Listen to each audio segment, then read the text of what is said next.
Manger 5 fruits et légumes par jour, de préférence pays, éviter les excès, bouger, c'est la recette idéale pour garder la santé.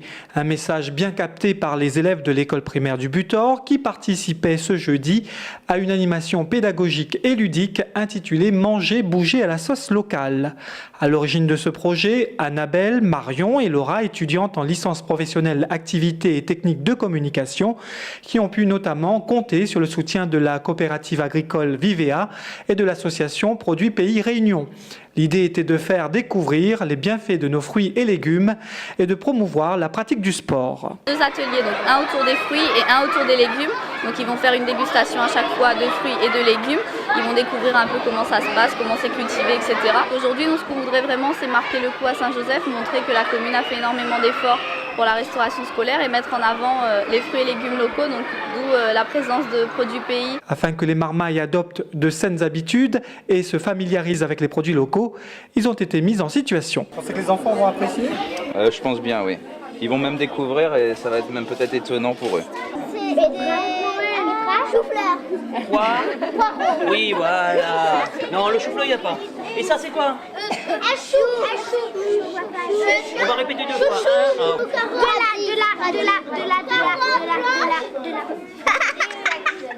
Un déjà. De quoi ? Un Navet.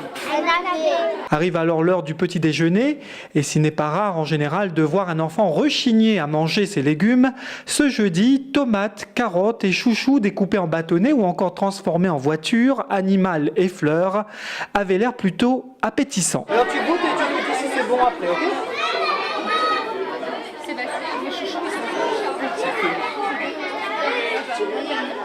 Bon.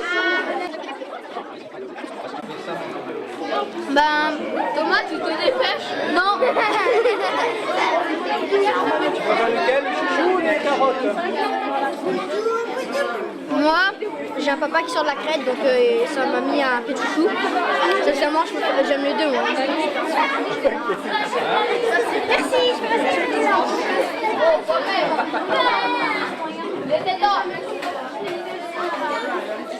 délicieux.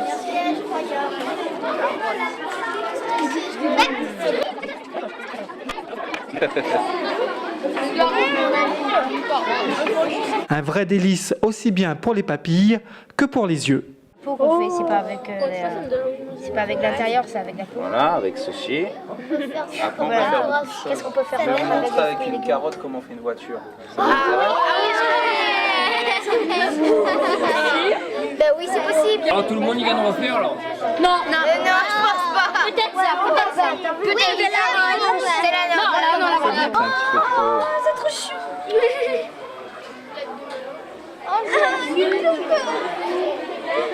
On dirait de la pâte d'amande. En amont de cette matinée, tout un travail avait été fait avec les enseignants sur l'équilibre alimentaire et sur le petit déjeuner. On a déjà travaillé depuis le début de l'année sur l'équilibre alimentaire, sur les classes, le classement des aliments et plus particulièrement au CP sur le petit déjeuner, l'importance d'un petit déjeuner équilibré avant de venir à l'école. L'éducation à la nutrition fait partie de l'éducation à la santé. Les restaurants scolaires représentent un des lieux les plus importants où peut se transmettre cette éducation. Saint-Joseph a été la première commune de l'île à adhérer à la charte nationale de la GORES, l'association nationale des directeurs de la restauration collective. Alors cette charte, c'est pour avoir, je dirais, une qualité, dans notre jargon on dit de la fourche à la fourchette. C'est-à-dire que par rapport aux produits, par rapport à la production, par rapport à l'hygiène, par rapport au personnel, avoir un service de qualité pour les enfants. Une adhésion qui a permis d'améliorer le contenu des assiettes et de fidéliser la fréquentation des restaurants scolaires, nous explique Jeannie Waro. À Saint-Joseph, on a quand même 95% des enfants qui sont scolarisés mangent au restaurant scolaire. Pour la convivialité aussi, pour les camarades, mais je pense aussi pour l'assiette. L'autre aspect de manger bouger à la sauce locale était la promotion du sport. Bah les trop bons, monsieur, on va remanger. Nous mange toutes, la première poule ça va dépenser tout à l'heure. Sur le terrain synthétique situé en face de l'école, l'OMS et l'école municipale des sports avaient mis en place diverses activités sportives, car faire du sport, c'est aussi se donner les moyens de croquer la vie à pleines dents.